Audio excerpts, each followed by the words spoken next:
Praise the Lord. आप सबको जय मसीह की। मैं परमेश्वर का धन्यवाद देता हूं आज की सुबह दिखाने के लिए। एक और दिन परमेश्वर ने हम सबके जीवन में जोड़ दिया। हम परमेश्वर को कोटि कोटि धन्यवाद दें। एक नया संदेश लेकर मैं आपका दोस्त पास्टर राज मसीह आपके सम्मुख उपस्थित हूं और आज का संदेश जो है वो बहुत महत्वपूर्ण है। आज का संदेश है फिलिप्पियों 4 अध्याय और उसके 4 पद पर, जहाँ पर संत पौलुस ने कहा कि प्रभु में सदा आनंदित रहो।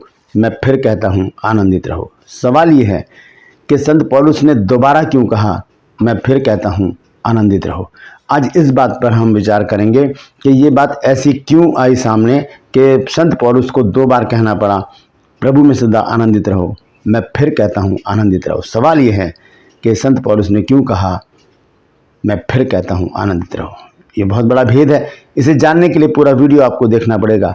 मैं गुजारिश करता हूँ इस वीडियो को देखने के बाद इसे शेयर ज़रूर कीजिए ताकि और भी लोग इन बातों को जान सकें। ट्रू पल्स में आज का सवाल है कि प्रकाशित वाक्य किसने लिखा है।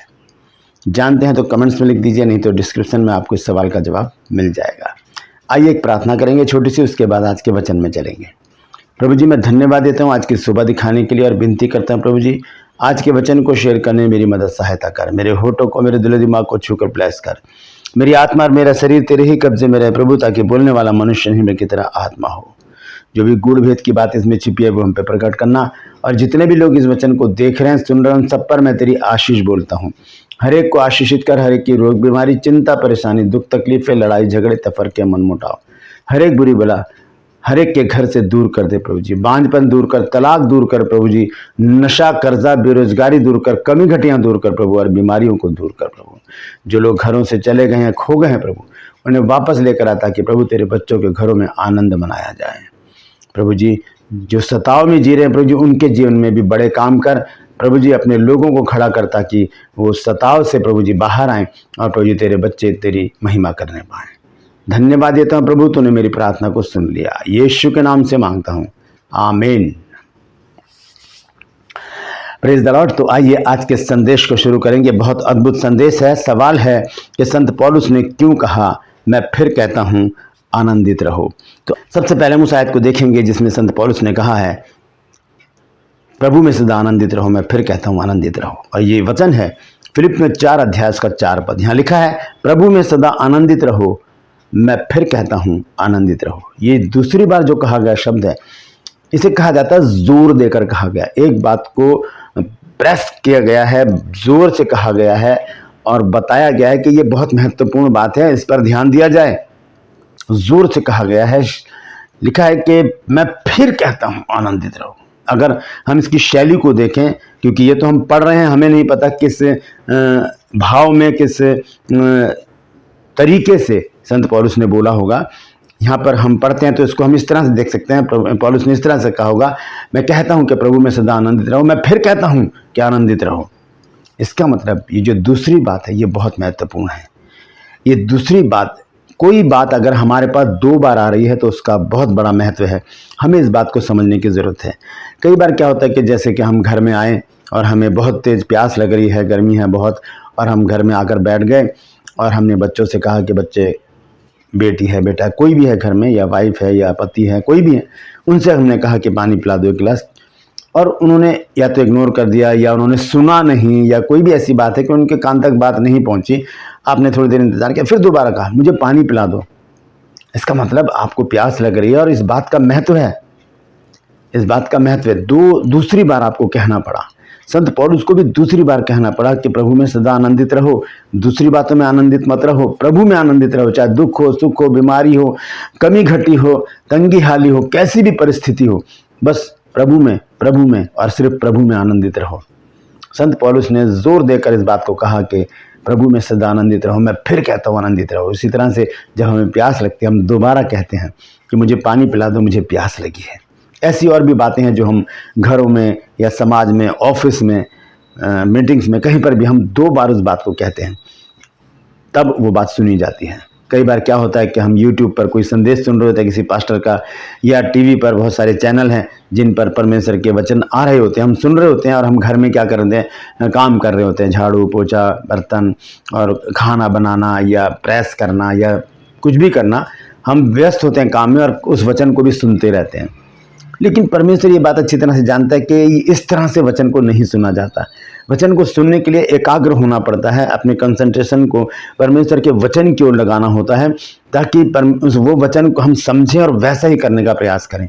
तो परमेश्वर इस बात को ध्यान में रखता है, फिर वो वचन दोबारा हमें सुनाता है। कैसे? वो वचन हमने सुना, नहीं सुना, इग्नोर किया, थोड़ा बहुत हमारे कान में गया और उसके बाद हमने टीवी बंद कर दिया या फ़ोन बंद करके रख दिया। उसके बाद हम या किसी मीटिंग में गए या चर्च गए या कहीं पर भी हम कॉटेज मीटिंग में गए, तो वहाँ पर जो पास्टर हैं वो वही वचन सुनाते हैं, वही वचन। हम कहते हैं ये वचन तो अभी हमने टीवी में सुना था, यही वचन तो हम यूट्यूब पर देख रहे थे, फलाने पास्टर जी हमें बता रहे थे। इसका मतलब क्या है? जब आपको उस मीटिंग में जहाँ पर आप गए हैं, या तो चर्च में या मीटिंग में या कॉटेज मीटिंग में, कहीं पर भी आप गए हैं, वहाँ पर वो वचन अगर दोबारा आपके पास आया है, तो इसका मतलब परमेश्वर आपसे उस वचन के द्वारा बातचीत करना चाहता है। पहले आपने इग्नोर कर दिया, लेकिन दोबारा आपको परमेश्वर ने कहा है इस बात को सुनो। मैं फिर कहता हूँ इस बात को सुनो, क्योंकि बाइबल में बहुत सारी बातें 2 बार कही गई हैं, वो अभी मैं आपको बताऊँगा। तो इस प्रकार से जब हम टीवी में या यूट्यूब पर या किस फेसबुक पर कहीं पर भी, यानी फ़ोन में जब हम वचन सुन रहे होते हैं और हम उठ के चले जाते हैं, कहीं पर इग्नोर कर देते हैं, तो परमेश्वर को ये बात अच्छी नहीं लगती। लेकिन फिर भी परमेश्वर चाहता है कि वो वचन आप तक पहुँचे। इसलिए परमेश्वर क्या करता है, वो दोबारा आप तक उस वचन को अपने दास दासियों के प्रति पहुँचाता है। और हम कहते हैं ये वचन तो अभी हमने सुना था, और फिर भी हम इग्नोर कर देते हैं। लेकिन हमें ध्यान से सुनना चाहिए। अगर दोबारा कोई वचन आपके पास आ रहा है, तो मैं आपसे विनती करता हूँ, अपने हाथों को उठाकर आज परमेश्वर से प्रार्थना कीजिए। प्रभु, मैं विनती करता हूँ, हम विनती करते हैं प्रभु, कि जो वचन हमने इग्नोर किया और दोबारा प्रभु आपने वो वचन हमें दिया है, हम उसे गंभीरता से सुनेंगे और उसे अपने जीवन में उतारने का प्रयास करेंगे। हमारी गलती को क्षमा कर, हमारी गलतियों को अपनी पीठ के पीछे फेंक दे प्रभु। और आज के बाद जब भी हम कोई वचन सुनेंगे, टीवी पर, फेसबुक पर या यूट्यूब पर, हम उसे गंभीरता से सुनेंगे, ताकि वो हमारे चित्त में बस जाए और हम प्रतिष्ठित हों, हम आनंदित हों, आशीषित हों और तेरी महिमा करने पाएँ। यीशु के नाम से मांगते हैं, आमीन। एक छोटी सी प्रार्थना कीजिए इस प्रकार से, क्योंकि ये एक बहुत बड़ी गलती हम करते हैं जब एक वचन को हम इग्नोर कर देते हैं। वचन ही तो परमेश्वर है। यूहन्ना 1:1 में लिखा है, आदि में वचन था, वचन परमेश्वर के साथ था और वचन खुद परमेश्वर था। परमेश्वर दोबारा उस वचन को हम तक लेकर आता है। आइए कुछ वचन हम देखेंगे बाइबल से। नया नियम में जो वचन आया है वो पहले पुराने नियम में भी आ चुका है, उसे दोबारा से रिपीट किया गया ताकि हम उसे सुने, ध्यान दें और उसी के अनुसार अपने जीवन को व्यतीत करें। अगर आपको भी कुछ वचन मिलते हैं तो वो ज़रूर आप कमेंट्स बॉक्स में लिखिएगा, क्योंकि मैं 2 आयतें आपके सामने रख रहा हूँ। एक तो मैं रख ही चुका हूँ, फिलिप्पियों 4:4। उसके बाद 2 वचन और मैं आपके सामने रख रहा हूँ। और अगर आपको मिलता है कोई ऐसा वचन तो आप ज़रूर उसे कमेंट्स में लिखिएगा, और ताकि लोग नोट कर सकें। आइए सबसे पहले हम देखेंगे लेव्य व्यवस्था 11 अध्याय और उसका 45 पद। यहाँ पर इस प्रकार से लिखा है, क्योंकि मैं वह यहोवा हूँ जो तुम्हें मिस्र देश से इसलिए निकाल ले आया हूँ कि तुम्हारा परमेश्वर ठहरूं, इसलिए तुम पवित्र बनो क्योंकि मैं पवित्र हूँ। यहाँ पर परमेश्वर अपने आप को पवित्र घोषित करते हैं और बताते हैं लोगों को कि मैं तुम्हें मिस्र देश की गुलामी में से निकाल कर लाया हूँ, मैं पवित्र हूँ तो तुम भी पवित्र बनो, मैं पवित्र हूँ तो तुम भी पवित्र बनो। तो यही वचन सेम उठाकर पतरस ने अपनी पत्री में लिखा है। पहला पतरस 1 अध्याय और उसका 16 पद जब हम पढ़ते हैं तो वहाँ पर देखिए क्या लिखा है। यहाँ पर इस प्रकार से लिखा है कि क्योंकि लिखा है कि पवित्र बनो क्योंकि मैं पवित्र हूँ। ये दोबारा ये बात हमारे पास, इसका मतलब क्या है? ये बहुत महत्वपूर्ण बात है। एक बार परमेश्वर ने कह दिया कि पवित्र बनो क्योंकि मैं पवित्र हूँ, हमने पुराना नियम कह के उसे छोड़ दिया। ये तो पुराने नियम की बात है, लेकिन वो अब नए नियम में भी हमारे पास है कि पवित्र बनो क्योंकि मैं पवित्र हूँ। पतरस ने इस बात को उठाया और यहाँ पर रखा। बहुत सी बातें प्रभु यीशु मसीह ने भी पुराने नियम की उठाकर हमारे सामने रखी हैं। बहुत बातें हैं जो हमें दोबारा बताई गई हैं नए नियम में, लेकिन हम उन्हें भी इग्नोर कर देते हैं। पुराने नियम को तो हम निगलेक्ट करते ही हैं, सोचते हैं कि तो पुरानी बातें हैं, अब हमें इस पर ध्यान नहीं देना, हमने नई बातों पर ध्यान देना। तो फिर उन बातों को क्यों छोड़ देते हैं जिन्हें कोड किया गया है यीशु मसीह के द्वारा, पतरस के द्वारा, पौलुस के द्वारा, चेलों के द्वारा। हमें उन्हें भी ध्यान में रखना चाहिए। दूसरा वचन है नीति वचन 25 अध्याय 21 और 22 पद। देखिए यहाँ पर क्या लिखा है। नीति वचन 25 अध्याय उसका 21 और 22 पद में लिखा है, यदि तेरा बैरी भूखा हो तो उसे रोटी खिलाना, और यदि प्यासा हो तो उसे पानी पिलाना, क्योंकि इस रीति तू उसके सिर पर अंगारे डालेगा और यहोवा तुझे इसका फल देगा। यहाँ पर लिखा है कि यदि तेरा बैरी भूखा हो तो उसे खाना खिलाना, यदि प्यासा हो तो उसे पानी पिलाना। यही बात उठाकर संत पौलुस ने रोमियो की पत्री में डाली, और वो है 12 अध्याय और उसका 20 पद। रोमियो की पत्री 12 अध्याय उसके 20 पद में देखिए संत पौलुस ने क्या लिखा है। ध्यान से सुनिए क्या लिखा है। परंतु यदि तेरा बैरी भूखा हो तो उसे खाना खिला, यदि प्यासा हो तो उसे पानी पिला, क्योंकि ऐसा करने से तो उसके सिर पर आग के अंगारों का ढेर लगाएगा। बिल्कुल वही बातें, और भी बहुत सारी बातें हैं जो वचन में लिखी हैं, जो पुराने नियम में दी गई और हमने उन्हें इग्नोर कर दिया, लेकिन वो नए नियम में हमारे सामने दोबारा आती हैं, हम उन्हें इग्नोर कर देते हैं। इसका मतलब अगर यहाँ लिखा है कि परंतु यदि तेरा बैरी भूखा हो तो उसे खाना खिलाना, तो कैसे कहता है पतरस, अगर तेरा बैरी भूखा हो तो उसे खाना खिलाना, क्योंकि पहले हमने सुना था नीति वचन 25 में और उसके 21 और 22 पद में, तो वहाँ पर हमने इग्नोर कर दिया। इसी तरह से जब हम उसमें देखते हैं लय व्यवस्था में, वहाँ पर भी परमेश्वर ने कहा मैं पवित्र हूँ तुम भी पवित्र बनो।